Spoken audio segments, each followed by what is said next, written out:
বাচ্চাদের টিফিনে বা বড়দের লাঞ্চ বক্সে জন্য আমি একটা রাইস নিয়ে এসেছি, যেটা কমপ্লিটলি একটা রাইসেই কিন্তু লাঞ্চ তৈরি হয়ে যায়। নমস্কার সবাইকে, তপস কিচেনে। চলুন বন্ধুরা দেখে নিই কারি লিপস রাইস। ভীষণ হেলদি, টেস্টিও। 100 গ্রাম বাসমতি চাল ভালো করে ধুয়ে নিয়ে আমি রাইসটা তৈরি করে নিচ্ছি। এটা কিন্তু ফ্রেশ চালে না করলেও হবে, বেঁচে যাওয়া রাইস দিয়েও আপনারা এটা তৈরি করে দিতে পারেন। রাইসটা তৈরি হয়ে গেল। এবার কড়াইতে রিফাইন্ড অয়েল দিয়ে ওতে অল্প করে ছোলার ডাল আর অল্প বাদাম একটু ভেজে নিচ্ছি। তাতে দিয়ে দিলাম কালো সর্ষে ফোড়নে।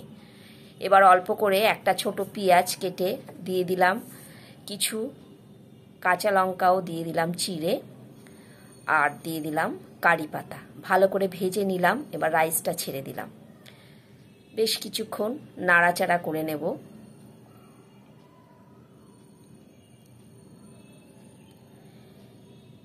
এবার এতে দিয়ে দিচ্ছি আরও কিছুটা কারি পাতা কুচি করে কেটে দিয়ে দিলাম, আর 2-3টে কাঁচা লঙ্কা কুচিয়ে দিয়ে দিলাম। 2 পিস লেবু ভালো করে চিপে এর মধ্যে দিয়ে দিচ্ছি। এটা কিন্তু লেমন রাইস নয়, এটা কারি পাতা রাইস। কারি পাতা দিয়েই এটা তৈরি হচ্ছে, কিন্তু লেবুর রসটা অবশ্যই এতে দিতে হবে।